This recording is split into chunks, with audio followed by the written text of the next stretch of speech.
The following is a pre-recorded edition of Snowman in the Morning, only on the Arena Sports Network.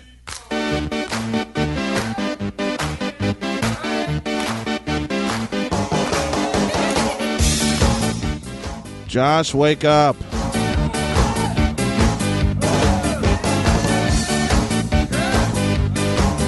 Wake up, I said.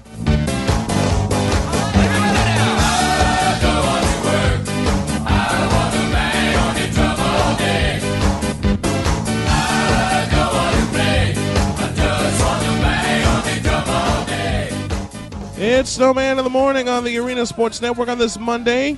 Remember the Arena Sports Network, where every team has a fan. The show is presented by Fusion Ions Bands, who remind you to live your best, and by Slugmaster, baseball and softball hitting and training aids. Slugmaster, turning batters into hitters. Okay. I saw some pretty cool things over the course of the weekend. Let me get this reminder out of the way. Friday, Marquette Catholic basketball back on the air, playing the winner of Covenant Christian and Washington Township. And that will be Friday at 5:30. We'll be up at 5 p.m. with a special half-hour pregame show. We'll talk to a couple of the seniors, talk to Ryan Fasikis. He's scheduled to talk to us. Of course, we'll have the coaches interview with Donovan Garlitz. And my halftime interview, if I can talk him into it, will be Tony Minus, the athletic director of Marquette Catholic. But just stick around. A lot of good stuff coming your way this week, including that. Now then, later on, let me get this down too. Later on, we'll talk about a very controversial subject that's going on. Speaking of high school playoffs, we'll talk about a very controversial subject that's going on with Curie High School, a very controversial situation, and I hope to have some help in talking about that. That'll come up a little bit later. Now, did y'all see the Bulls game yesterday? Did you see, first of all, before anyone says anything about the uniforms, normally, I would be so against sleeved uniforms. I understand it's a bit of a tradition from back in the day. I get that. But for some reason, yesterday those uniforms were worn very well. Very, very well. It seems when the Bulls came out with the black uniforms in 1996, or 95 rather, first of all, I remember they had pinstripes, okay? Then they took the pinstripes away, and they just made them solid black uniforms, and everyone fell in love with the black uniforms, especially me when some guy named Michael Jordan was wearing them. And for a while, they kind of fell off in popularity. This is my opinion. For a while, the black uniforms fell off in popularity, but boy, did they roared back yesterday. Now, this is nothing compared to those god-awful uniforms the Bulls wore on Christmas Day. These, they got right. They got these right big time. All right? And I liked how those uniforms looked. Now, will we see them come playoff time? I don't know. It just depends on what the NBA is thinking and what the Bulls are thinking. To the game itself, New York is a mess. They had one good quarter, where they outscored the Bulls 32-22, but they allowed the Bulls, the Knicks did, 37 first quarter points. 37. You know, it's just sad. It's a sad state of affairs for the Knicks to be in the position that they're in after coming off of a division title last year. 109-90 was the final, and Joakim Noah just went absolutely ballistic. He notched his fifth career triple-double with 13 points, 12 rebounds, and 14 assists. People are talking already. Another triple-double for Joakim Noah. How much of the heart and soul of this team is Joakim Noah, or has Joakim Noah been and will continue to be for the Bulls? Who, by the way, signed Jimmer Fredette, a jump shooter formerly of the Sacramento Kings. Get to that part in just a moment. But clearly in the game yesterday between the Bulls and the Knicks, you saw a matchup of two teams going in two very opposite directions. And when I say completely opposite directions, I mean just that. The Bulls are surging and the Knicks are floundering. Save the Miami Heat and the Indiana Pacers, the Bulls are absolutely roaring through the very weak Eastern Conference. Now, I would always offer the opinion that the weak is not as that the Eastern Conference is not as weak as people make it out to be. But yeah, it is. It is now, because you're basically looking at a 3-team race: Indiana, Miami, and Chicago. And with the way the Bulls played yesterday, do not be surprised. And I know I'm going to get some flack for saying this, but I'm just going to go ahead and say it because this is how I feel. Do not be surprised if Miami gets overtaken by the Bulls before the season is out. Just don't be, I'm telling you right now, don't be surprised. Now, anything can happen. There's still 7 weeks left in the season. I understand that. But I'm talking about the way the Bulls are playing right now. They have had as much go against them as they could.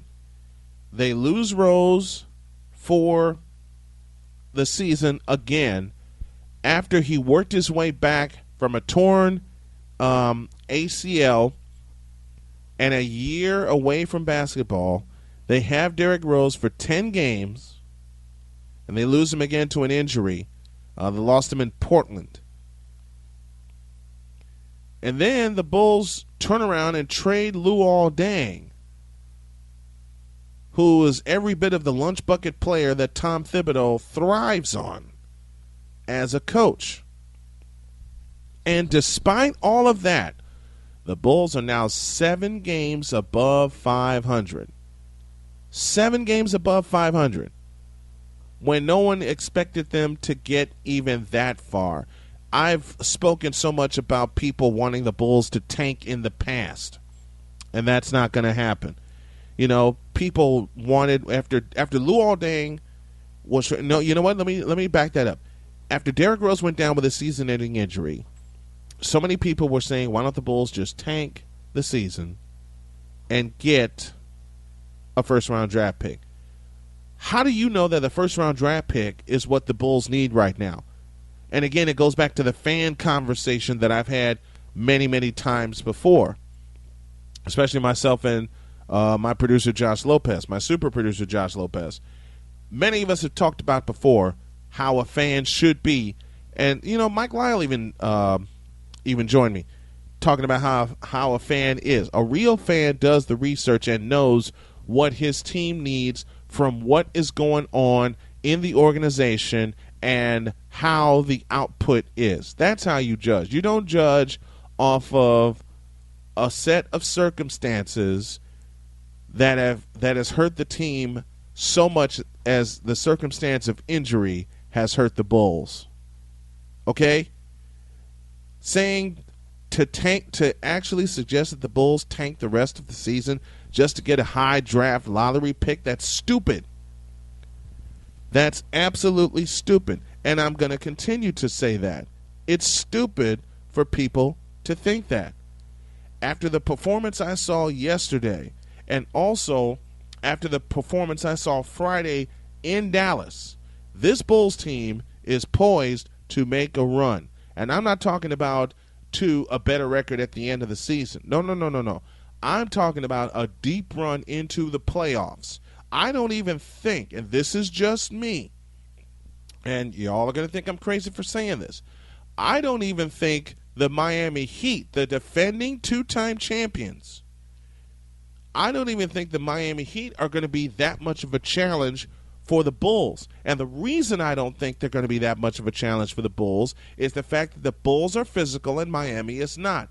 Greg Oden notwithstanding, okay? Now, Greg Oden has been a great addition for Miami, but the Bulls picked up Jimmer Fredette to give him some more instant offense off the bench. But Tom Thibodeau is the biggest reason the Bulls are where they are. Tibbs will not let them lose. Joakim Noah will not let them lose. They just won't let them lose. When you have attitude and heart like that, it is hard for some teams to compete with that. It's very, very difficult for some teams to compete with the heart and the soul that the Chicago Bulls are showing right now. And New York got a taste of that because New York took their best shot in the second quarter, outscoring the Bulls by 10, 32-22, okay? They cut a 21-point lead, the Knicks did, down to 11. They had the momentum going into the third period, but the Bulls fought them off and won by 18, or won by 19. Even Jimmer Fredette got in the action. He's won, and he made his first shot. But one of the coolest things that I saw was Jimmy Butler doing something Michael Jordan did in Orlando years ago. Butler saves the ball inbounds. They make the play, and he's jogging in the stands to get back on the floor to get into the offense. I haven't seen that since Michael Jordan did it against Orlando a long time ago. A long time ago. See, that's the kind of hustle and that's the kind of heart that the Bulls have. And they've had it since, don't get me wrong, Vinny Del Negro was a good coach for the Bulls. But Tom Thibodeau showed up and made them better, especially mentally. Why? Think of all the injuries that they have gone through over the course of 3.5 seasons. Even with some of the players that are no longer here. C.J. Watson, Ronnie Brewer, Omar Ashik. And I miss Ashik and Destroy. Okay? I miss Ashik and Destroy. I admit it. Ashik and Destroy was one of my favorites. The Bench Mob was one of my favorites. But I said all that to say this. Think of how the Bulls have fought through all the adversity that they have fought through. Now they are poised to make a run among runs that would basically either lock them into the 3 seed, which would give them home court advantage in the first round, or, as strange as this sounds, lock them into the 2 seed. I know that's probably the strangest thing because it's a 12-game loss column between Miami and the Bulls, and Miami is on fire right now, winning their last 7. I get that. But y'all know strange things can happen. As it looks right now in the standings, the first 2 seeds are set, which would be Indiana and Miami. And then after the Bulls, and I say after the Bulls because that's how it looks right now, after the Bulls, it's a crapshoot. Everybody is playing everybody else for better positioning in the conference. The way it looks right now, Indiana and Indiana a 2-game lead over Miami, and then the Bulls 12.5 back. It's a 10-game difference, 10.5 games between the Heat and the Bulls. But I will go on record and say that the Bulls have caught fire at the right time. They have. They've caught fire at the right time. And you know what should frighten the daylights out of everybody else in the Eastern Conference?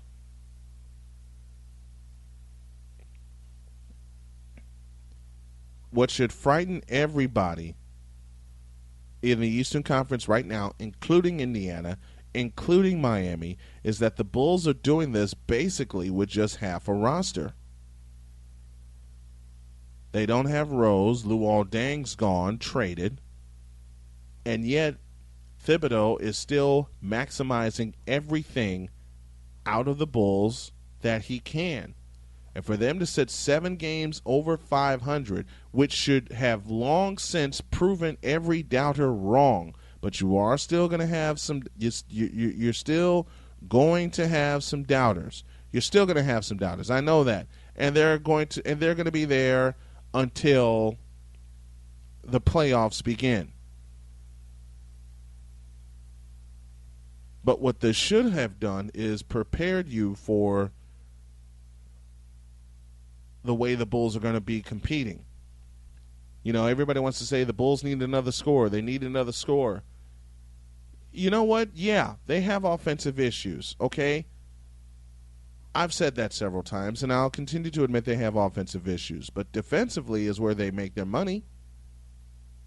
Defensively is where they make their money. They're second in the NBA right now in points against.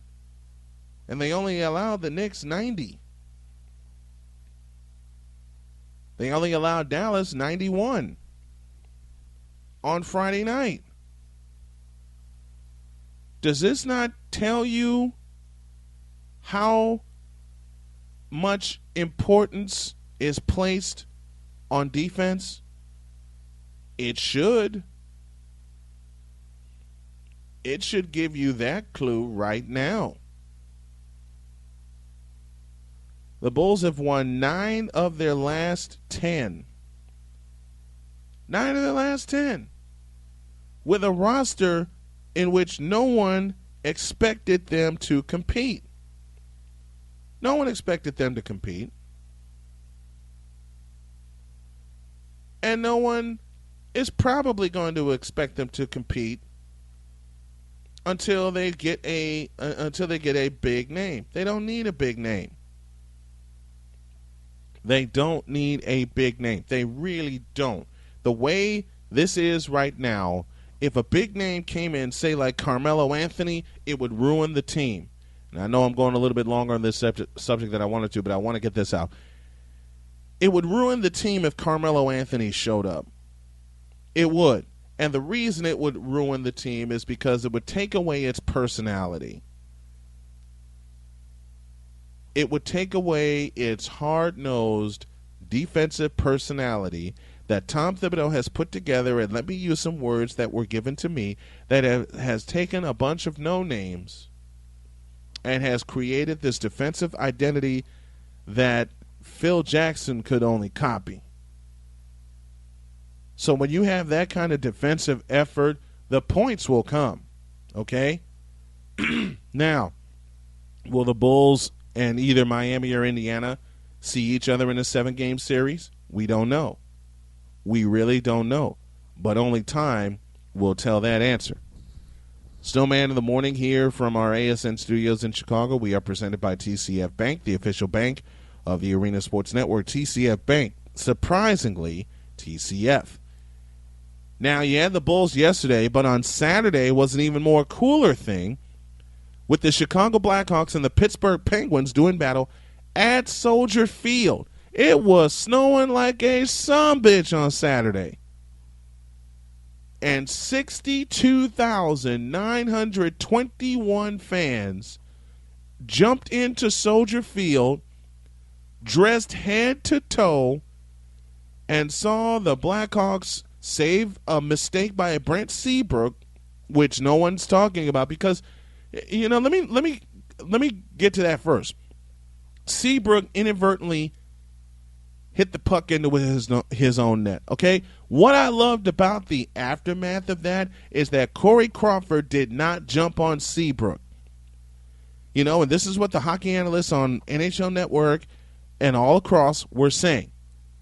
Crawford did not jump on Seabrook for a very important reason, and that reason is, more often than not, Seabs is going to help his team and not hurt them. And at the time, it cut it to a 2-goal game. But if you had a chance to watch the game Saturday night, it was on NBC, and hope you had a chance to watch it or watch some of the highlights. The entire ambiance, and I'm going to make a comparison between this game at Soldier Field and the Winter Classic that was held at Wrigley Field in 2009. It's just the fact that the snow and the wind and the weather, which a lot of pundits, myself included, thought would play a factor in this game, it honestly didn't. The Blackhawks just came out and hit the Pittsburgh Penguins in the mouth. You can take a peek at that game, and when you saw the first goal go in for the Blackhawks, you had a feeling they were going to run away.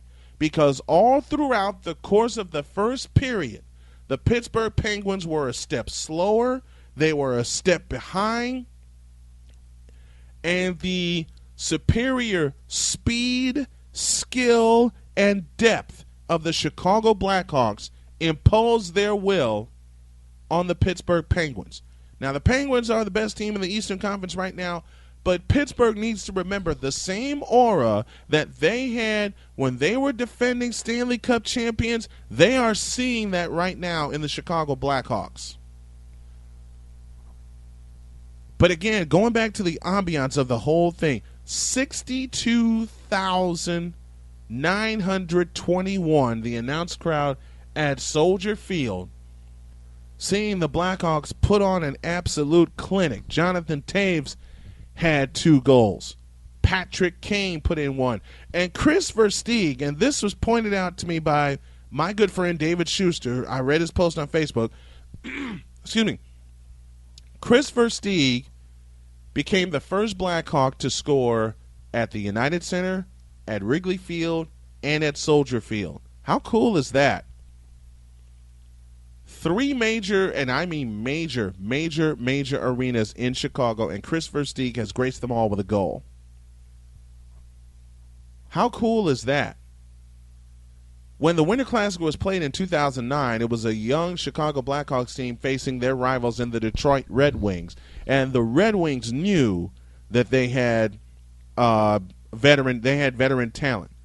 The talent level was kind of the same between those two. But the Detroit Red Wings were veterans. They were absolute veterans. And they knew it.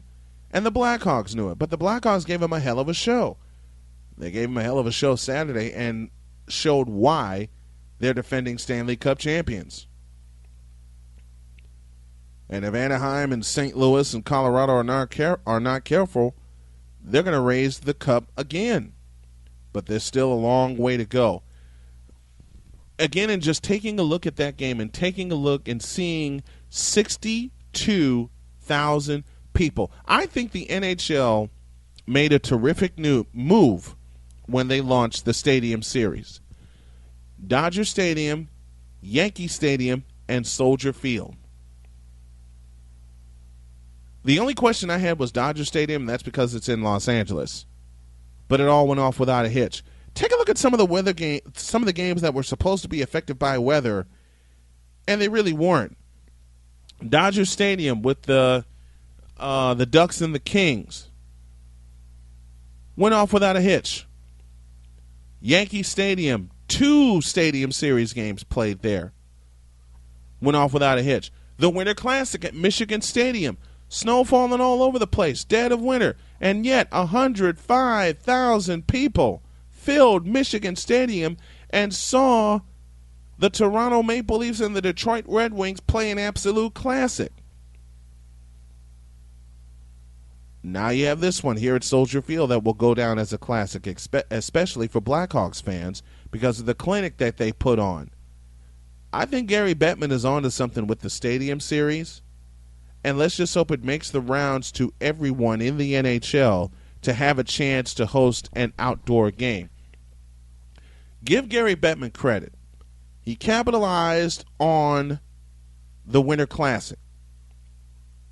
The first one was 2008, and it's done nothing but grow in popularity, okay? 105,000 people at Michigan Stadium.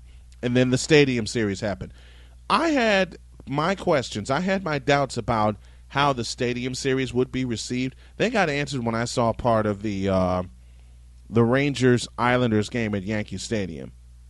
And when I saw a part of the Kings and the Ducks at Dodger Stadium. And then this one Saturday night in Soldier Field. Man, listen. I think Gary Bettman is on to something, and he did it right. There were 4 games in a showcase. 4-game showcase in 3 very historic stadiums. When the Blackhawks came out and took the ice, first Gene Honda introduced the bagpipe players that came out, then the Pittsburgh Penguins were introduced, and then the Chicago Blackhawks were introduced. Man, if that place could have shook the entire lakefront, and I mean the entire lakefront, it would have. You know, a friend of mine told me there were some people trying to give tickets away because of the bitter cold and how the weather was going to be so adverse. Well, the weather may have been adverse, but I'll tell you what, the fans took it all in. They took it all in. The only thing that would have been better, in my opinion, is if the Blackhawks played the Detroit Red Wings. It's just something about that rivalry. I was talking with some friends of mine going through Union Station one day, and we were talking about how great that rivalry is. That's the only thing that probably would have blown the roof off the joint if it was the Detroit Red Wings instead of the Pittsburgh Penguins. And keep in mind, it's the first time that Sidney Crosby and Jonathan Toews ever hooked up in a game. Well, Mr. Crosby, I think you got a dose of what Jonathan Toews and the Blackhawks are all about. Marc-Andre Fleury, you got a taste of what the defending Stanley Cup champions are all about. You were there once, so you should know the attitude that the Hawks came out with. And part of this attitude for the Chicago Blackhawks, based on a sluggish performance against the Rangers on Broadway, and I know my buddy Michael Lyle is happy, but a sluggish performance by the Blackhawks on Broadway. The Rangers won that game 2-1. And the Hawks came out focused. They really, really came out focused. And with them playing this game at Soldier Field, the butterflies had to be huge in the player's stomach. How would you feel being a National Hockey League player, especially here in Chicago? Okay, I'm going to use this as an example because the Hawks are the defending Stanley Cup champions, and I like talking about champions. That's just how Snowman is. But how would you feel if you're a member of the defending Stanley Cup champion Chicago Blackhawks, knowing you have seen this game on the schedule for a long time, and you circled it and you played every other game with just as much focus, but don't you think you'd be amped up but just a little more to play the Pittsburgh Penguins at Soldier Field? I know I would.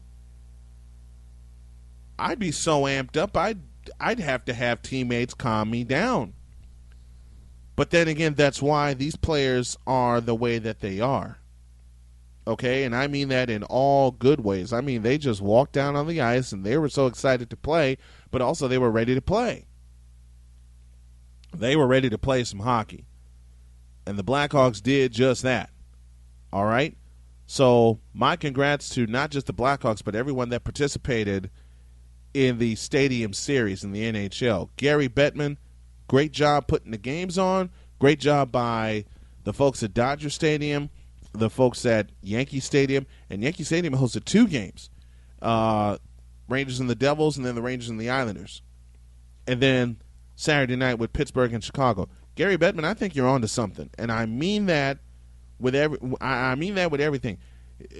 When you take advantage of it, just take advantage of it to a point where you're teasing the people with these games. And I think he does. I think he knows he's sitting on a gold mine right now. It's up to him and the rest of the NHL to prevent another lockout from happening and losing fans and going through what they've had to go through on 2 other separate occasions to bring the fans back to hockey. The fans are back. Now it's up to Gary Bettman with events like this to keep them.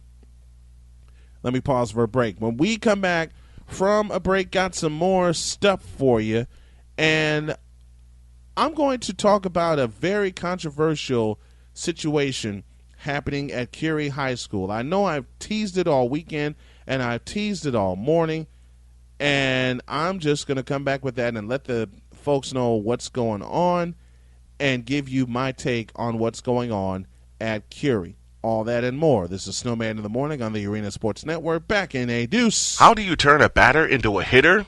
With Slugmaster Hitting Stations. Slugmaster Hitting Stations are the most effective and durable baseball and softball batting practice devices available. Versatile, compact, and easy to use, they are excellent tools for ball player at any skill level. Attached to any pole or post for an instant hitting station. Use it at the ballpark, at home, or anywhere you want to get some hits in. Work the strike zone, top to bottom, in and out. The most complete workout year-round, indoors or outdoors, teams or individuals. Slugmaster equipment is constructed from high-grade steel. The rugged design means years and years of use. Slugmaster equipment is used by youth, high school, college, and professional ball players. For more information or to place your order, call 708-705-7354 or visit slugmaster.com. Slugmaster Baseball and Softball Hitting Aids, turning batters into hitters. Have you ever dreamed of being a karate master? Yeah! Well, stop dreaming and start chopping with the Karate Glove. Hi, my name's Molly, inventor of the Karate Glove, and I have just 1.5 words for you. Hi-ya! The Karate Glove chops through anything. Just put it on and instantly chop through wood, Hi-ya! concrete, Hi-ya! brick walls, Hi-ya! trees, Hi-ya! small cars. It can even chop through these 8 guitars. Hi-ya! It chops things. If I can invent a karate glove, just imagine what you can do. Visit inventnow.org to get started on your invention. Anything's possible. Keep thinking. Brought to you by the U.S. Patent and Trademark Office, the National Inventors Hall of Fame Foundation, and the Ad Council. It's hi-ya time!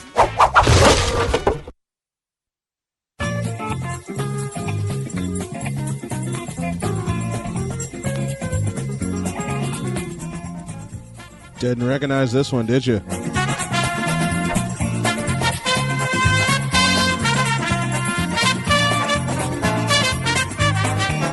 I think all the game show folks would recognize this.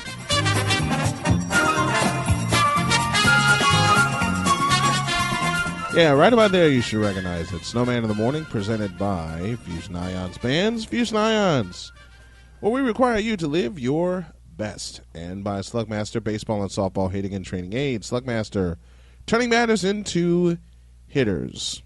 All right. Later on this morning, you'll hear the story I have been teasing about. I said I'd come back with it after the last break. Decided to wait a little bit. You'll hear that story. It involves Curie High School. You'll hear that later on. Okay. Now, number one, I'm not all about fashion statements. Number two, I'm not all about LeBron James. But for some reason, these two kind of go together when I spotted this story. You remember LeBron James sat out a game last Sunday with a broken nose, and so he had a mask made, which was a black carbon fiber face shield, and he wore it Thursday night to protect his broken nose during the 08-82 drubbing over the New York Knicks. But the NBA decided to stick their nose in his business and wants him to switch to a clear version for this past Saturday night's game, which he did against Orlando. Okay, now, as I said, I'm not all about fashion statements, nor am I all about LeBron James either. Everybody knows I don't like LeBron James, okay? And part of the reason I don't like LeBron James is because, yes, he is that good, and I got a few other reasons. But I think this one I'm going to side with LeBron on this one, okay? For some god-awful reason, I know y'all think I'm sick in the head for thinking this. He scored 31 points, making a 13 of 19 against New York last Thursday. He practiced with a clear mask, but then opted for the black mask before Thursday's game. Tim Frank, NBA spokesman, said it's our understanding that LeBron used the black mask because a clear one he was uncomfortable with, a clear one that he was comfortable with, I should say, wasn't ready. Close quote. Kyrie Irving went through the same thing, and Kobe Bryant went through the same thing. Could not get away with wearing a black mask while trying to protect their broken noses. You know what? You know what, NBA? Shut up. Okay? And also in reading the story that he began to capitalize on the mask's popularity with fans, selling T-shirts with a picture of James wearing it. Shane Battier said, quote, only LeBron can make breaking your nose look cool, close quote. All right, I'll say once again, my disclaimer once again. I am not about fashion statements, nor am I about LBJ. But I think this one was kind of cool. This one kind of fit. This is the best way I can describe it. This mask kind of fit the villain that the fans and in part the NBA have made him out to be. The fact that he's protecting an injury, understood, totally understood. Okay, why can't you do it with some style? Okay, I go back to the movie Back to the Future in '85. Dr. Emmett Brown, who was played, of course, by Chris Lloyd, Christopher Lloyd, he said, if you're going to do it, why not do it with some style? Okay, so LeBron came out with a black mask. He did it with a little style. He made sure that it fit. He made sure it was comfortable. He made sure he can work with it. Kobe Bryant and Kyrie Irving did the same thing. What is wrong with the NBA and black masks? Okay? If it works for them, it works for them. Leave them alone. Like I said, I'm not one to side with LeBron in any shape, form, or fashion until now. I guess the NBA was afraid of how the Miami Heat were going to take full advantage of this. And do you think LeBron minded one damn bit? No. I know he didn't mind. My guess is that's probably why he came back with the mask that he did. Okay? This is just one of those times where a league and a player are not seeing eye to eye. Okay? Come on, NBA. Think about it. Think about this. LeBron is the face of your friend. See, I'm getting responses already. LeBron is the face of the franchise. The face of the Miami Heat franchise and the face of the NBA. You know it. I know it. Okay? As much as myself and a few others, including my super producer Josh Lopez, and including the love of my life, Liz Rorick, like to argue that Kevin Durant and others will become the faces of the NBA soon, LeBron is the face of the NBA. You know it. I know it. He's pushed down our throats. But why wouldn't the Heat take advantage of a cool fashion statement that LeBron made with that carbon fiber mask? The way I look at it is this, and I'll say it again. It's like he's made out to be a villain, so now he has the mask for it, or had.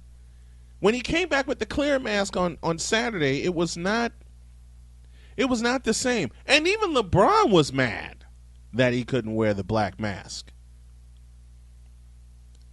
I mean, don't you, in a cartoon that involves a superhero and a villain, don't you want to identify who the heroes and the villains are? Don't you want to identify who the good guys and the bad guys are? Okay, we know, and I only mean this figuratively, okay? I have no doubt in my mind that LeBron James is a wonderful person off the court, okay? No doubt in my mind about that. I just make him out to be a villain on the court because A, he's that damn good. B, there were some outside factors that I explained before early in the show's run of why I don't like LBJ. And C, the whole decision thing, okay? But think about how he has made a statement with his fashion every time, okay? Every single time. This is probably one of the few, if not only, times I will defend LBJ, because I saw the interview that was conducted after Miami beat Orlando on Saturday night, and he wasn't happy, okay? He was not happy. And I say this to the NBA, and we all know the NBA has become a business. It's no longer about having fun in the game. LeBron was having fun, and he was protecting an injury, so he wore a black mask, okay? Why is that not acceptable? This is the third time that the NBA has shot down a black mask. Are y'all that afraid of the villainous perception that may come from this, from crazy people like me that like to have fun with this kind of thing? I mean, come on. I mean, it's a mask, okay? Now, if it was a mask of a proportion that would do some harm, then I would understand. If it's a mask from a standpoint that would distract the other players, then I understand that. But I think this is my opinion, okay? This is my humble opinion. I think the players found it cool. Teammates and opponents. Okay? Shane Battier even said only LeBron can make breaking your nose look cool. The same way Michael Jordan made being bald look cool. I mean, he's the reason I went bald. I shaved my head in 2001 because MJ did it for years, okay? It's a statement. It's a statement from a player that you have pushed, NBA, and you have continued to push him against the what word am I looking for? You've continued to push him against the will of some of us that used to love the NBA because it was fun to watch and the players were having fun. Okay? But all that being said, the NBA is a money-making machine. We all know it. Anybody that's a true basketball fan knows that the NBA has gone the way of making money instead of being a league where players participate purely out of love. Okay, now I understand it's a professional league and you got to pay your players, you got to take care of business. Totally understand that. Also totally understand how it went global, okay, and will continue to go global. Totally understand that, okay? But it comes to a point where you have to say, you know what? We could work with this too. Why can't you work with a black mask? If you can work with everything else, to the folks in charge of the NBA, if you can work with everything else that produces money for the league and produces money to put in the big wigs' back pockets, why can't you work with this? What is the problem with a black mask? It's not doing any harm to anyone. It's not distracting anybody, at least to my knowledge it hasn't. If I'm wrong, listen, I will say this. If I'm wrong, I'm wrong, okay? Kobe tried it, got shot down. Kyrie Irving tried it, got shot down, okay? You know, the person who started wearing a mask due to a broken nose, according to this is my recollection, the first person or player that I remember wearing a mask to protect a broken nose was a fellow by the name of Bill Laimbeer with the Detroit Pistons. Okay, and they didn't want him to wear the mask, and it was a clear mask. Okay, I mean, the league later understood that he was protecting an injury, which was a broken nose. Okay, that's what LeBron is doing. He just decided to turn it into a fashion statement. What is so wrong with that? What's wrong with that kind of a fashion statement? I guess the NBA doesn't want to capitalize on an opportunity that will make them money after all. And there goes my Facebook again. I guess they don't want to take advantage of an opportunity to bring in as much money as possible from a person that you push as the face of your league. That's kind of screwy to me. Call me nuts, okay? And people have called me nuts for years, okay? They've called me nuts for as long as I've been trying to consistently get in the sports talk business, okay? Liz calls me nuts all the time, but just think about the fact that the NBA is, in essence, you ready? Turning down money. They're turning down money because if they did it right, and this shirt that the Heat were making for LeBron, who's protecting his, can you imagine how mad the league would get because Miami capitalized on an opportunity before the NBA did? Before the NBA's top bigwigs did? Can you imagine how mad they would get on Fifth Avenue to have some folks down in Miami capitalize on an opportunity? I mean, come on. Come on. You see an opportunity, you take it, okay? You capitalize on the opportunity. All right? And that is what Miami that is what Miami is doing. That's what I thought it would be all about, okay? Menacing black mask, all that stuff. You know what identifies a villain. A black mask, except in the case of Batman, of course, identifies the villain. But LeBron did switch to a clear protective cover for the Miami Heat game this past Saturday against Orlando.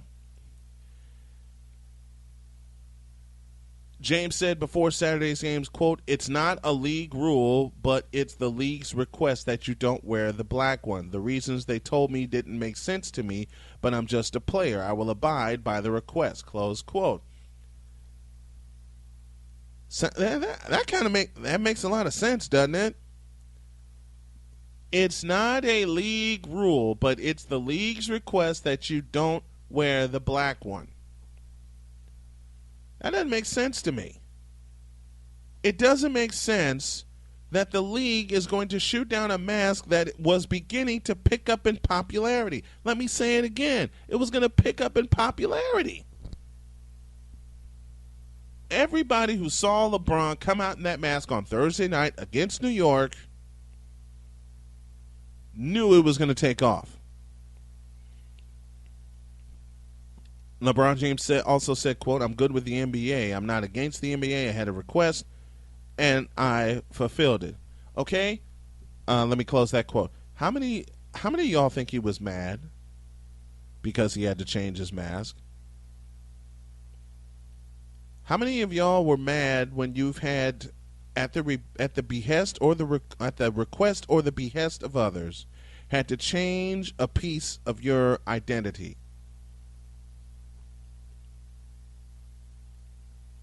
You don't like doing that, do you? You know doggone well LeBron didn't like doing that. And I'll say it again, this is the only time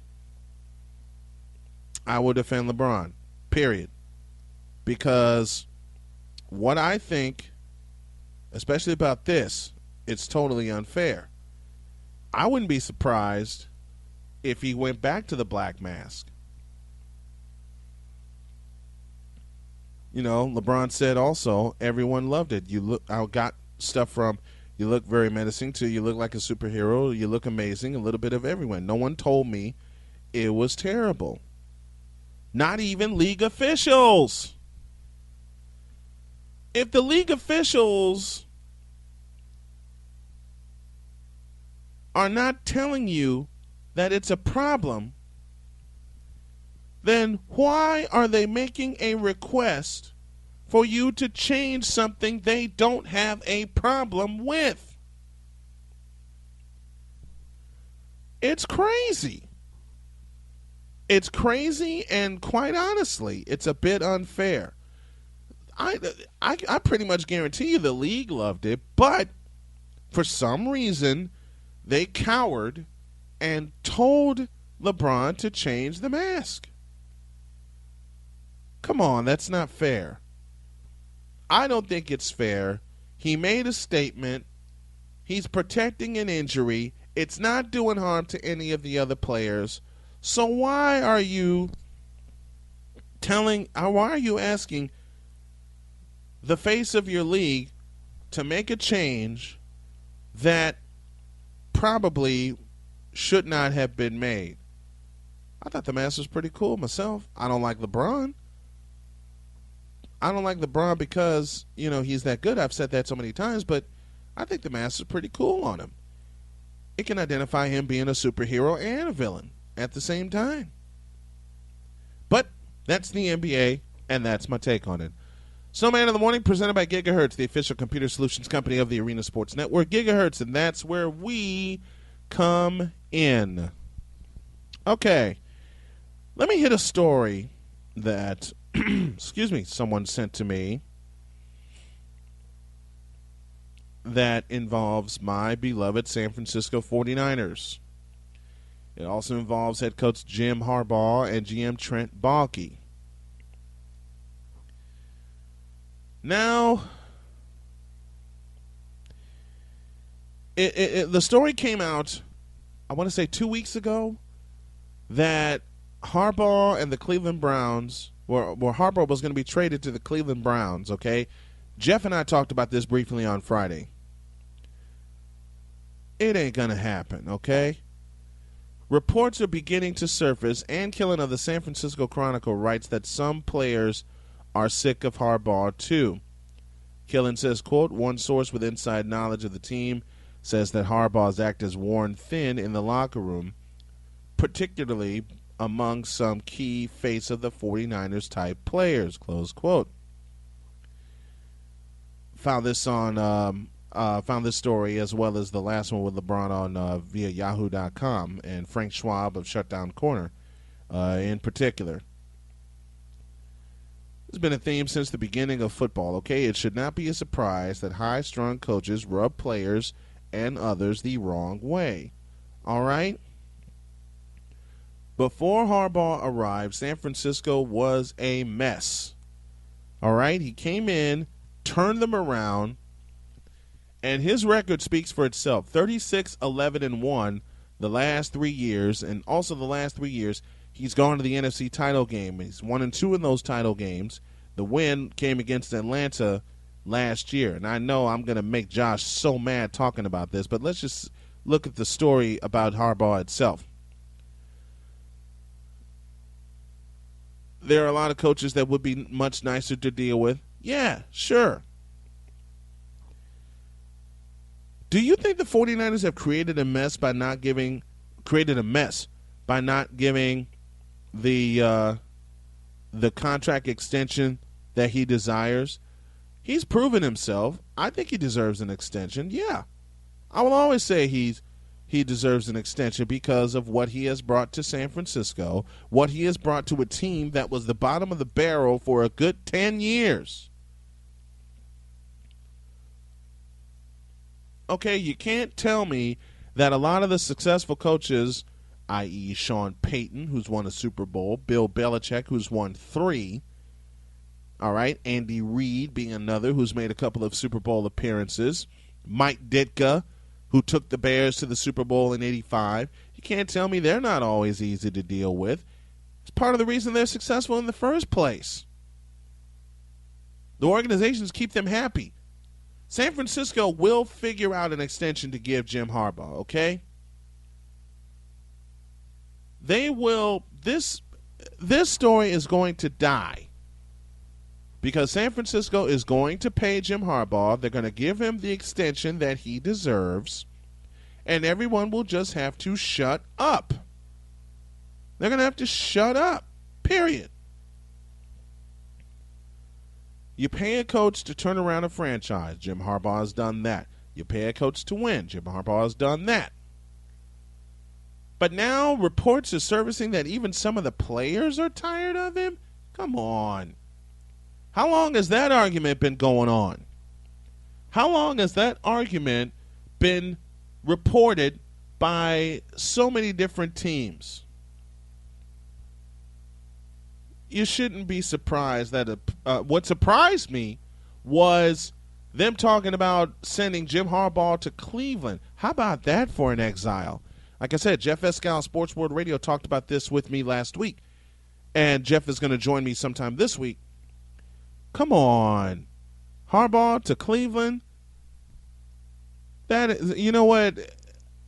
You can say, all the reports can say what they want to say. They can say whatever they wish. But y'all know better than anybody that Harbaugh is going to stay put in San Francisco, and he's going to have the kind of run that George Seifert, Steve Mariucci, and the late, great Bill Walsh had in front of him. Why? They got the players in place right now. Ask all the questions that you want, okay? Carmen Policy and Ed DeBartolo had issues dealing with Bill Walsh and George Seifert, okay? But they were harmonious as well. They knew what they had, and they took care of them. I don't expect San Francisco not to take – I expect San Francisco, I should say, to take care of Jim Harbaugh, period, because of what he has brought to this team and the attitude that he has brought to this team. Anybody else that thinks different is crazy. Now, could things change? Sure. Sure, things could change, not denying that. But you got to think about the overall morale of the 49ers making 3 consecutive NFC Championship appearances, damn near winning a second one against Seattle were it not for a couple of great defensive stands by the Seahawks. Okay?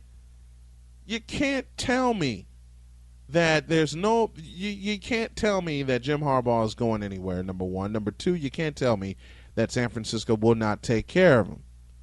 And they will. I guarantee you that they will. Heading to the top of the second hour, of course, we have our question of the day. That'll come in a couple of moments. And also, I teased it the whole show. There's a problem at Curie before they take the floor for the state playoffs. Let me pause for a couple. We'll come back with the question of the day. Introduce. This is Snowman in the Morning on the Arena Sports Network. At Gaucho's Brazilian Steakhouse, guests are immersed in a heritage started long ago in the Rio Grande do Sul region of Brazil. Amid the relaxing, intimate atmosphere, Gauchos roam from table to table with skewers of slow-roasted meats that are cooked over an open mesquite flame. These delicacies are served tableside, creating a bountiful feast and a unique dining experience. We feature an all-you-care-to-eat selection of 12 grilled meats that include top sirloin, picanha, chicken parmesan, chicken wrapped in bacon, pork tenderloin, pork parmesan, filet wrapped in bacon, Brazilian beef tender, turkey, lamb, and the chef's choice. With traditional flair, the Gauchos slice portions from skewers of our feasts of meats. For that extra special dining experience, Gauchos also offers a nightly seafood feast that includes crab legs, fried shrimp, sauteed shrimp, perch, tilapia, and the catch of the day. As is customary, guests can have as little or as much as they want. There's no need to drive to Chicago to find a restaurant with authentic other country flair. We're located on the historic Lincoln Highway in beautiful Valparaiso, Indiana, just minutes from I-65, I-80, and many major state roads. Gaucho's is open daily for dinner at 4 p.m. and for lunch on Saturday and Sunday at 11 a.m. For reservations, call 219-759-1100. That's 219-759-1100. Gaucho's Brazilian Steakhouse of Valparaiso. Have you had the Gaucho's experience? Have you ever wanted your own phone app but thought it was too expensive? Here is something even better. The best custom mobile page QR system in the world, designed for smartphones, iPhones, and tablets. Have the business card of the future for our mobile world. It includes your own customizable mobile page with unlimited flexibility, your contact info, YouTube channel, videos, events, specials, audio, and more, all on your mobile page. Your own back office so you can make real-time, unlimited updates and changes as often and as much as you want. One code is all you will ever need as you change anything in real time from your back office. This is your business card on all ads, Facebook, t-shirts, flyers, and doorways everywhere. All of this for $99.90 a year plus a $3 payment fee. Visit www.qr2015.net for more information or call 312-802-1208. That's 312-802-1208. The future is in your hands. Call or visit online today.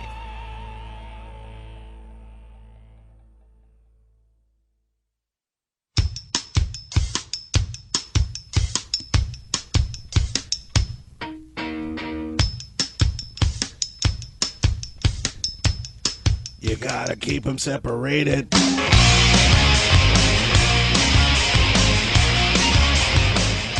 Love this song too.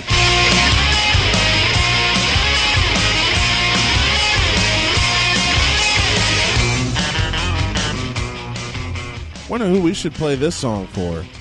Man in the Morning, headed toward the second hour here on the Arena Sports Network. We thank you for joining us, and now it's time for our Gigahertz question of the day, presented by Gigahertz, the official computer solutions company of the Arena Sports Network. Visit gigahertzpc.net for more information. The question of the day is simple. Did y'all like the Bulls' uniforms yesterday against New York? Or do you prefer the traditional sleeveless ones? Question of the day, did you like the Bulls' sleeved uniforms worn yesterday against New York? I think they were pretty cool. I talked about this, at the top of the show. I think they were pretty cool. Brett Hill made a statement that normally he doesn't go with the sleeve jerseys. And anyone who, I said it before and I'll say it again, anyone who remembers what happened Christmas Day, excuse me. That's how bad those uniforms were. It made me belch. Excuse me, folks. Those uniforms were awful. Awful. They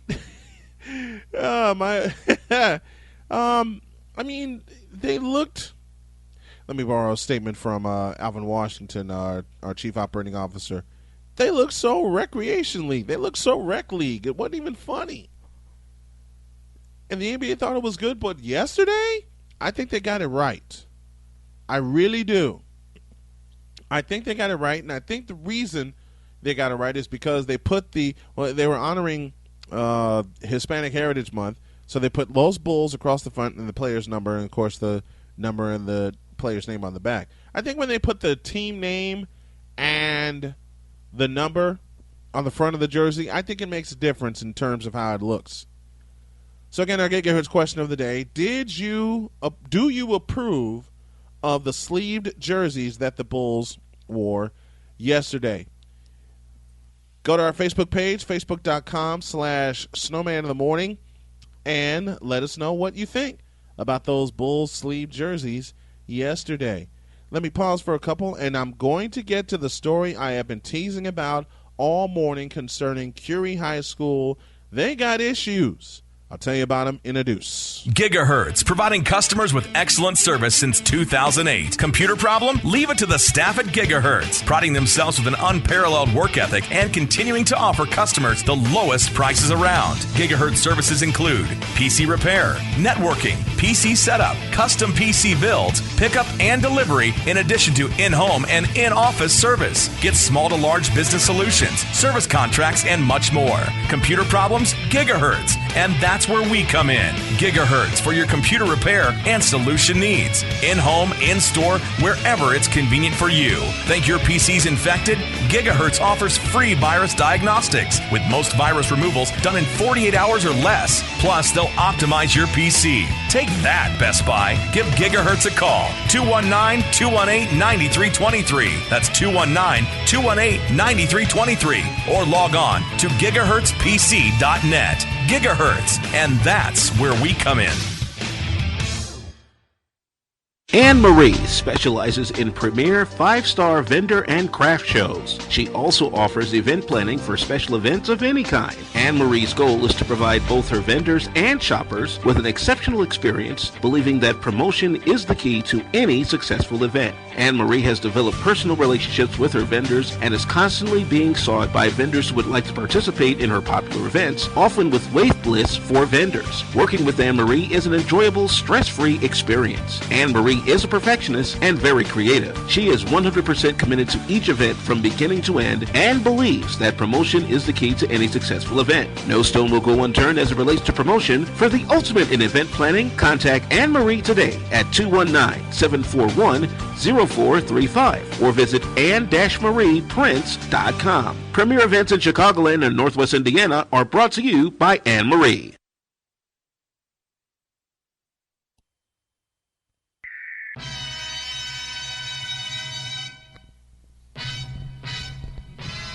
You ready?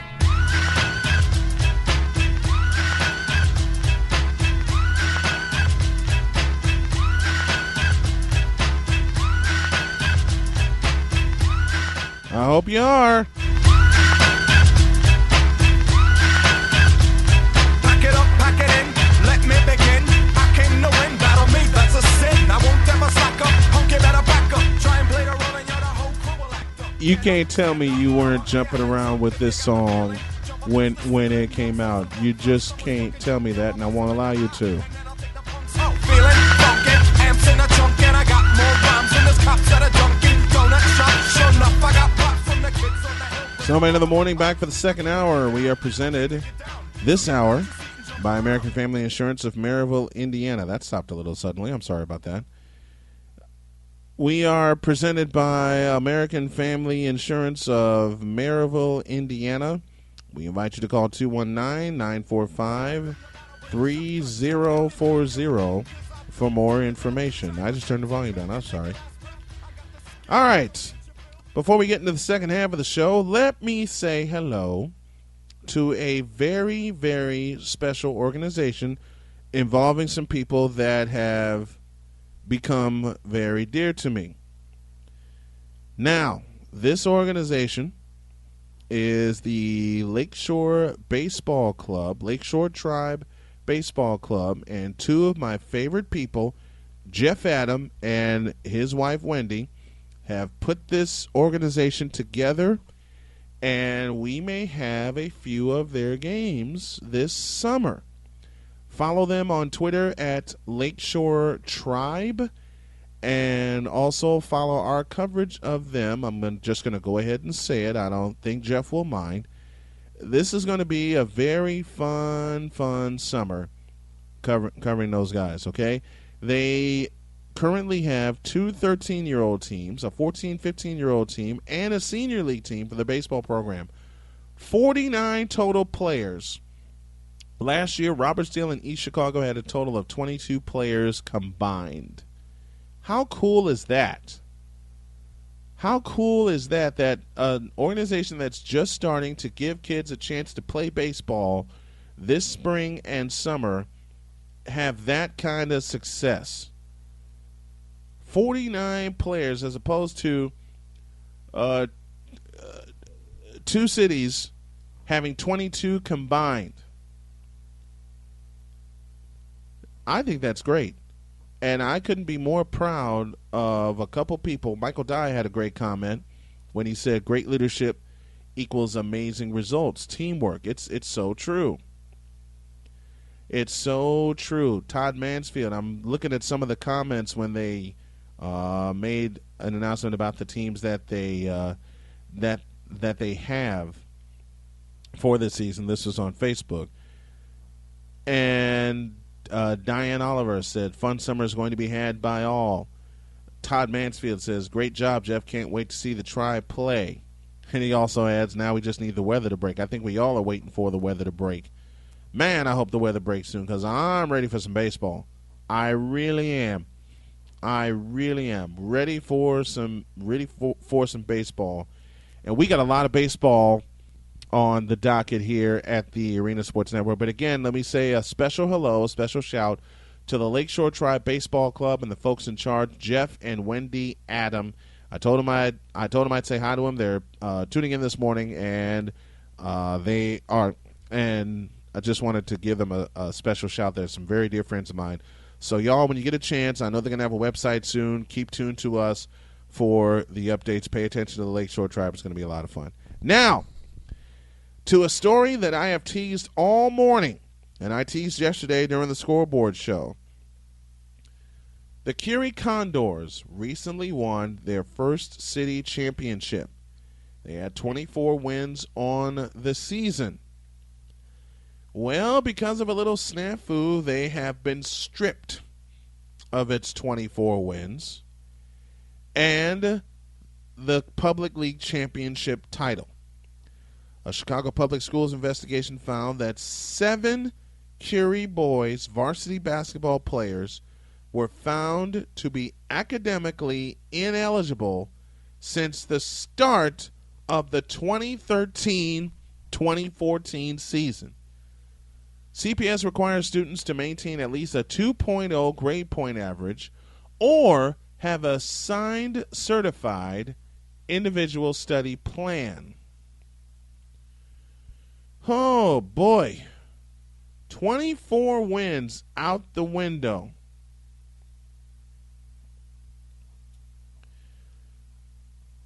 You know, there are some people that are rallying around Curie, having that their championship be reinstated.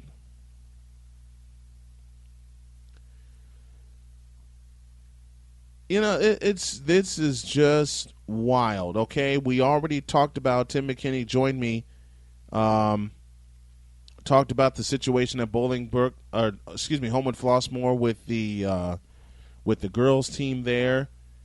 And then Saturday, supporters of Curie basketball players say stripping the team of its title punishes students when adults drop the ball. You know, I kind of agree with that.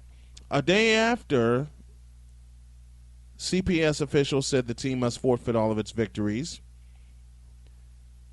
A group of Curie parents and players met with the Reverend Jesse Jackson at Rainbow Push Coalition headquarters.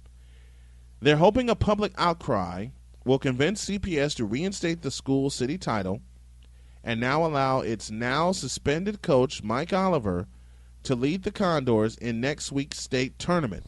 Think of all that is on the line here. You're talking about the number 2 team. I want to get the rankings right here, so if I pause, I'm flipping back and forth. You're talking about the number 2 team in the state of Illinois and a highly ranked team nationally. And I agree with the statement that the adults dropped the ball. They did. The adults dropped the ball. Should have been on these boys from the beginning about getting and keeping their grades up. Period. Okay? Because the player's story reads, this is from the Chicago Tribune, Curie was ordered to forfeit the Public League title Friday, a week after an anonymous tipster alerted CPS to the players' grades just before they boarded a bus to the city championship game against Whitney Young on February 21st. That game, of course, went 4 overtimes. Because they are passing their classes, the team is eligible for the IHSA Class 4A tournament, which begins Monday. However, Oliver's suspension will keep him from coaching those games. Article reads on, the parents and other supporters believe that the sanctions are punishing the students when the adults really are at fault, said community organizer Marcus Betts, a Curie supporter who attended Saturday's meeting at Rainbow Push Coalition headquarters. Betts said, quote, parents and the student athletes are very disappointed and embarrassed to have the city championship pulled away from them. They're hoping to have a reinstatement, close quote. That's Jackson's goal, too. The children should not be the fall guy in this arrangement. Jackson says school officials should have known of the players' academic struggles at the beginning of the season and provided tutoring. According to CPS officials, even with a GPA of below 2.0, a player can remain eligible with an individual study plan. To come to them a few hours before the biggest game of the year is wrong, close quote, Jesse Jackson said, and to strip them of their title is punishing them. These kids didn't break any rules. Adults did not do their work. And I'll stop right there, close quote. I am in complete agreement. All the kids did was play basketball. But you got to give the kids some responsibility of getting their grades and keeping their grades in order. But the bulk of the responsibility relies on the parents to stay on them. Okay? When I went to high school, and I hung around a lot of student athletes when I was in high school, okay? There was one simple rule. You don't make the grades, you don't play. Period. Those were parents' rules. I've heard it so many times.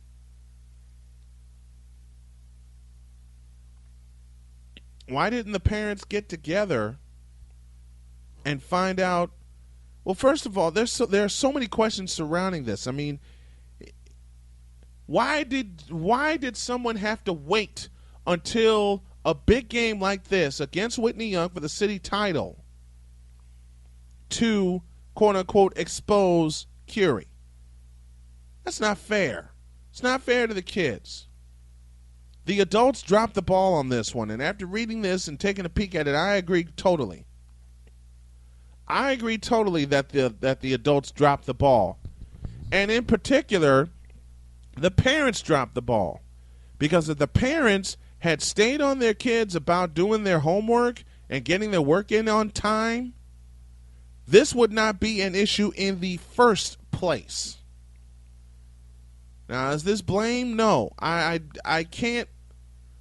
I don't know the intricacy of the whole situation, just what's coming out in media right now. I do know that the kids and the parents are very disappointed. I do know that a title is now vacant because of an anonymous tipster. All right? If you think a team is cheating, then go ahead and say it. All right? That is one thing I've always thought. If you think a team is cheating, go ahead and say it, but then you got to prove it. Do I think they're going to release the grades that they had at the time? No. But if it's 7 unnamed players, 7 of them, don't you think the adults would have gotten together by now to solve this problem? Someone had to alert them that they would not be playing for a city title because the most important thing about being a student athlete is not up to par. And because it is not up to par, and according to this, it hasn't been since the start of the season, because it's not up to par, the 4 overtime classic game against Whitney Young, where Curie basically won at the buzzer, they won with a 1/10 of a second remaining, all of that work, 24 wins, getting to this point is out the door. Because someone did not alert the kids or the parents that this was happening. How do you fix a situation like this? You can reinstate the title, and that would be good for the kids, and the kids can celebrate yet again. But it leaves a tainted mark on it. I believe it leaves an asterisk by it, because they won the title on the floor, which is what a lot of sports fans have been crying for the kids to do, is win it on the floor, win it with your ability. Curie did that.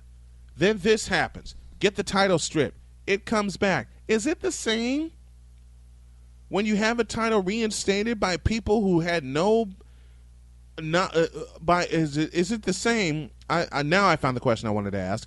Is it the same when people who sit in offices most of the time reinstate a title after emotionally and in some terms physically taking the black and gold shield away from the kids that went out on the floor and earned it? I don't think it's the same thing. It can't be. It absolutely can't be. I just hope this issue gets resolved, and I also hope that the issue with Homewood Flossmoor gets resolved also, because this is crazy. Last week you heard Rusty report that 3 other teams, Hyde Park, Uplift, and Bogan, were all suspended from the playoffs. So what is this? Is suspend teams in Illinois week or weeks, okay? For different reasons maybe, but still, you're having teams being suspended right before they get to the playoffs. And it's not fun at all. It really isn't.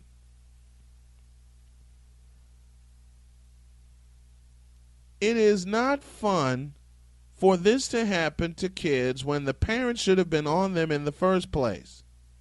Now, do we know all of the details? No.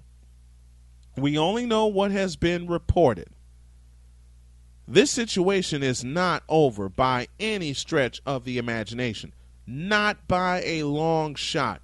I just hope that it gets resolved and the proper decisions and punishments or reinstatements, if necessary, are made before this really gets out of hand. And quite frankly, I really don't know how to feel on this one. But like I said, I just hope the right moves are made and the right information comes out, and all will be settled before Curie takes the floor Tuesday night to begin the playoffs. Michael Oliver has been suspended for the remainder of the year.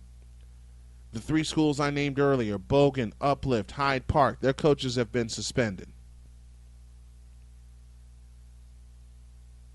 So we're talking about 4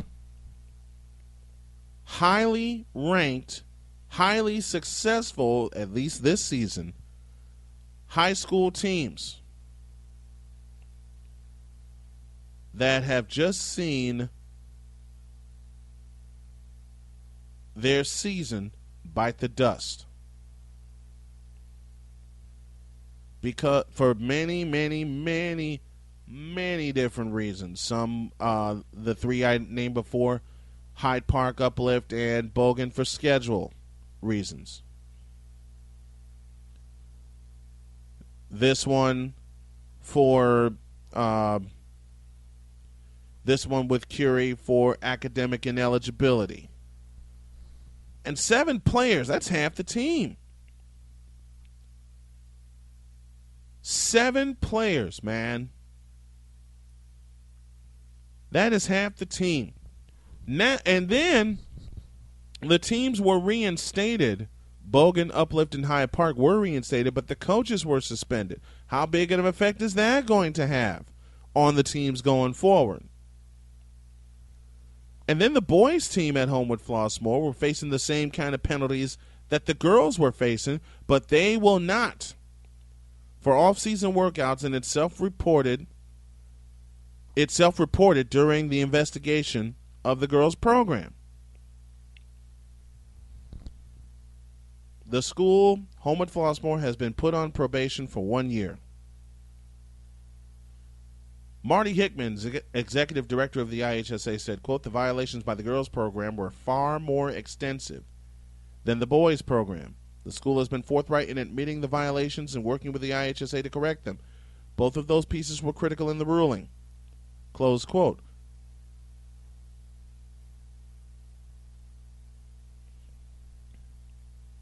this is going to be a crazy playoff situation.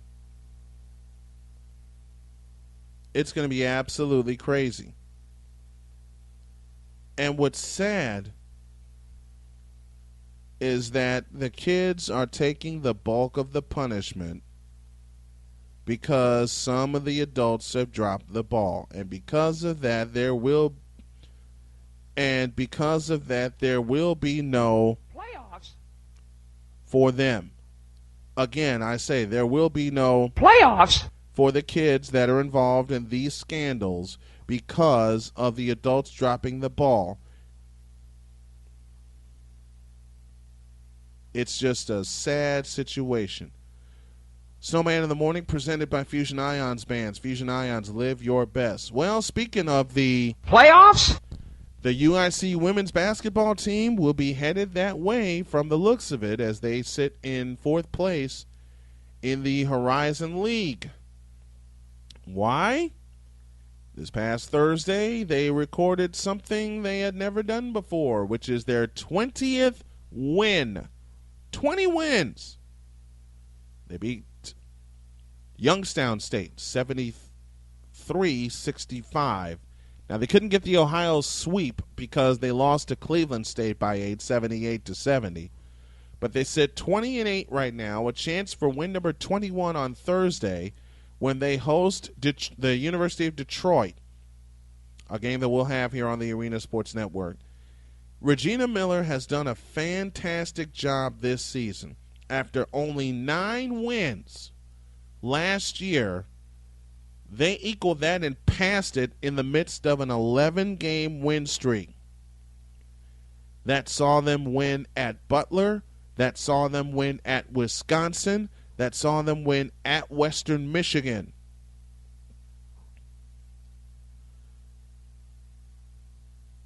And also saw them win at Northern Illinois. So this women's basketball team, I'm inviting the folks here in Chicago to get behind them because there is something special going on. 20 wins, a chance for 21 on Thursday, and I'm inclined to say, and I hope I'm right, if not, I will be corrected, if they get number 21, they will lock in the number 4 seed, which means on the 12th, they will host a Horizon League tournament game. And you know doggone well we're going to be there for that one. You know doggone well we're going to be there for that. And if they win that, they go to Green Bay, I believe, where the semifinals and the finals will take place. And while we're talking some basketball, let's talk some more local basketball. I mean, the Chicago State Cougars, their first year in the WAC, both men's and women's teams holding their own and putting it together. Loyola, their first year in the Missouri Valley Conference. But one of the teams that we have covered this year have been the Northwestern Wildcats in women's basketball. This is a young team that's going to get scarier the better they become. Joe McEwen, and I love this man dearly, is a dear friend of mine who's the head coach at NU. In his sixth season, had the guts to start a young team, including folks like Alex Cohen, Lauren Douglas, Nia Coffey, Ashley Deary, okay? They get Carly Rosen back from an injury. They just had senior night this past week where Lateria Taylor and Megan McEwen were honored before the game. And unfortunately, they lost to a very, very good Michigan State team. But women's basketball is going to start taking notice. I'm starting to take notice, and I hope the folks that are listening begin to take notice as well. Let me give a shout to Indiana Northwest, the IU Northwest Redhawks. They came within a game of winning their third AII championship. They lost the title game, which ended the career of one Breanne Wishman, who's also a dear friend. And I had a chance to see Bree play her first 2 years. Man, that girl can shoot. She is every bit the definition of the word sharpshooter. Former Portage Indian turned IU Northwest Red Hawk, had a great and a brilliant career at IU Northwest. Just so sad to see it come to an end. So, Bree, if you catch this, I love you, sis, very much, and thank you and the rest of the Red Hawks at IU Northwest for taking me along for the ride. Also, let me send out some other congratulations, because the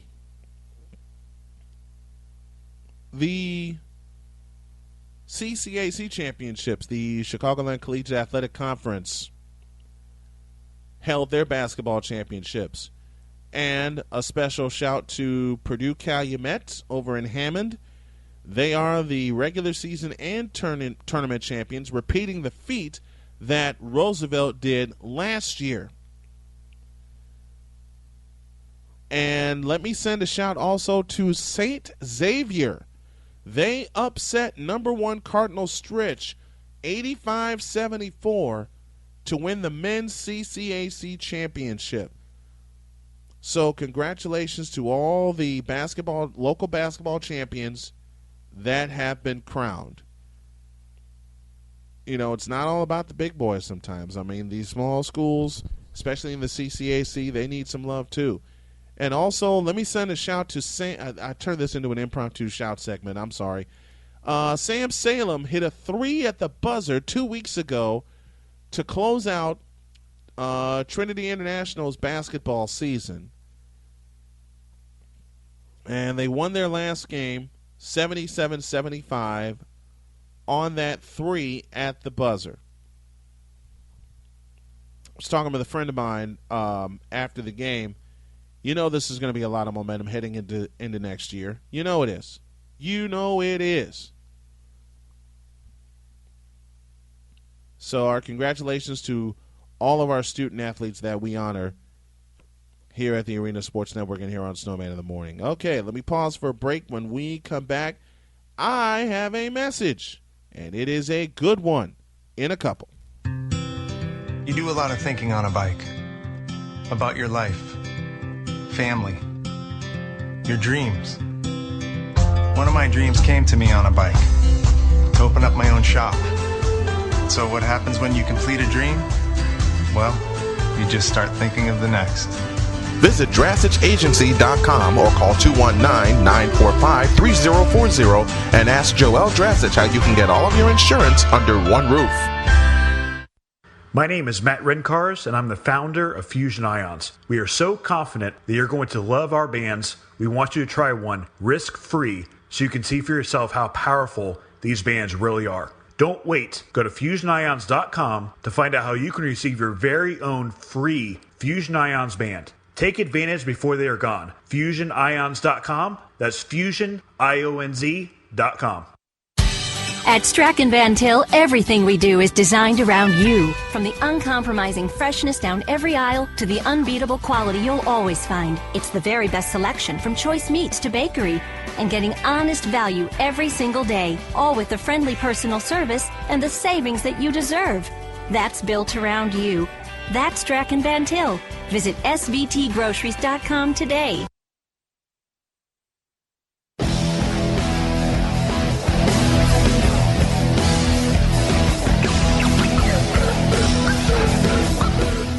You're surprised to have this one toward the end of the show?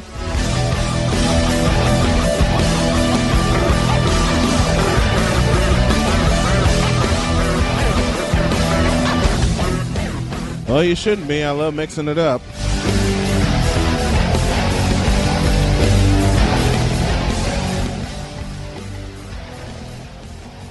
Getting ready to wrap things up here on Snowman in the Morning on this Monday.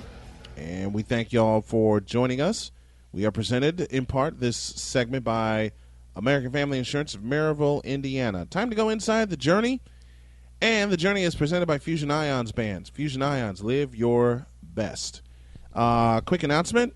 I got a personal blog that's going to be going up later today chronicling the journey. And I want everyone to come along for the ride with me. All right? I don't want this to be all about me. That's why I do these messages. I don't want this to be all about me.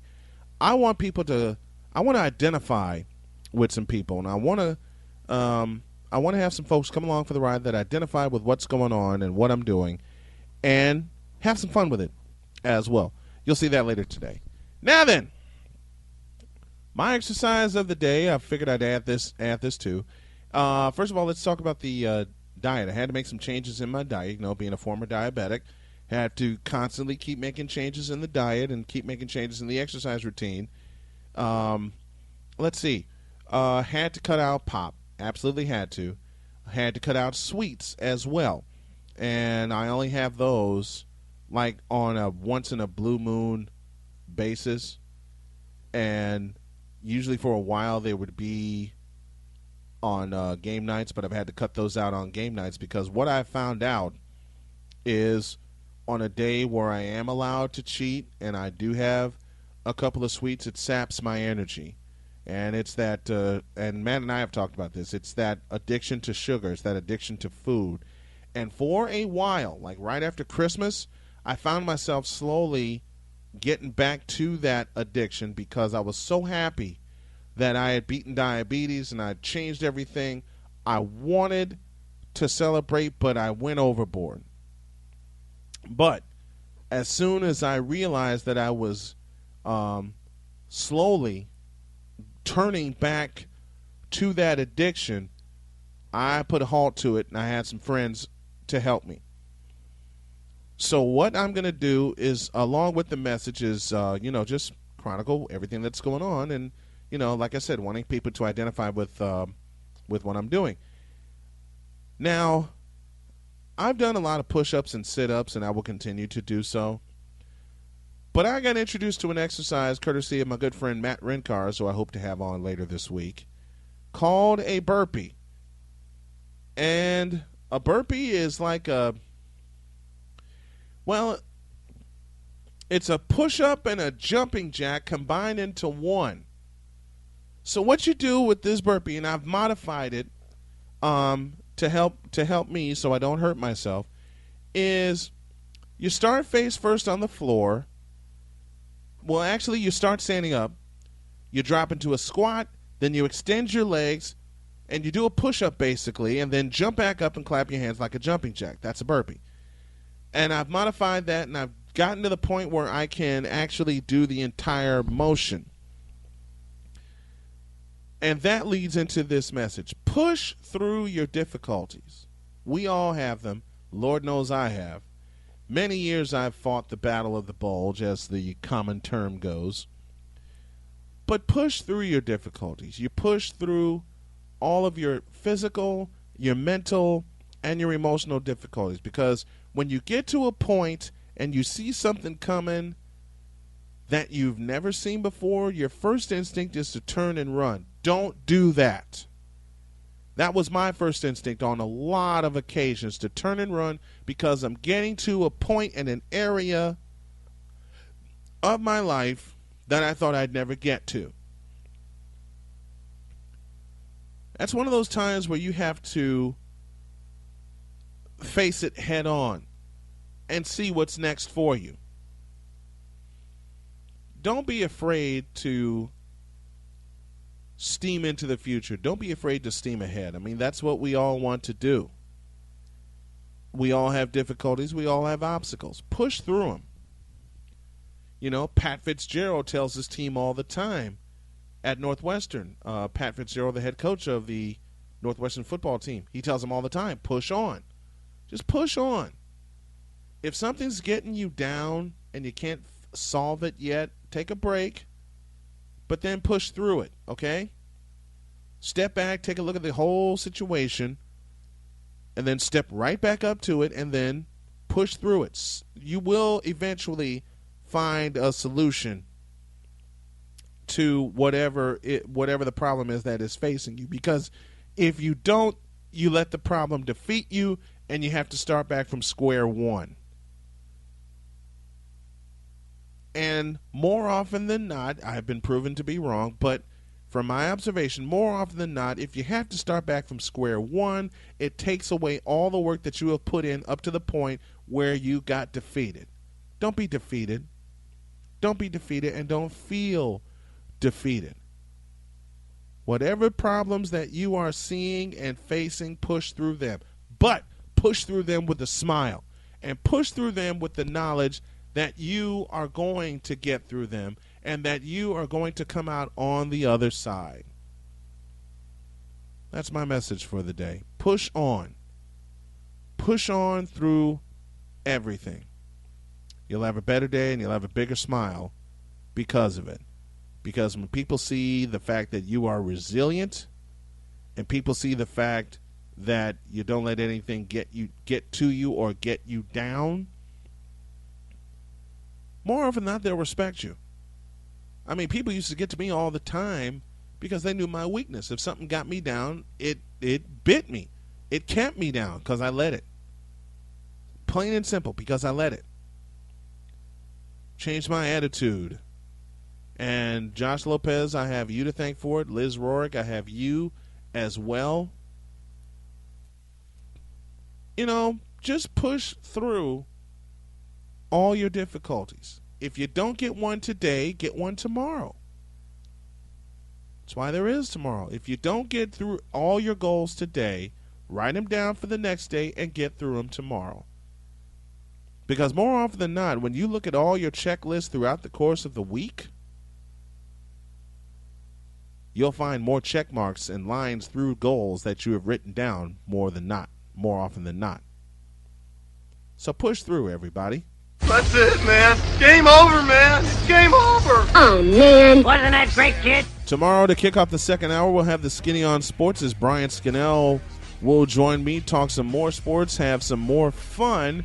And I want to thank everybody that has tuned in to Snowman in the Morning since our launch in October till now. Remember, Friday, Marquette Catholic back on the air as they will take on the winner of Covenant Christian in Washington Township. We'll find out that winner on Wednesday. Thank you very much, folks, for listening.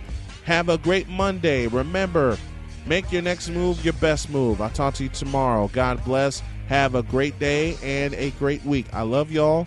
I'll talk to you tomorrow. So long, everybody.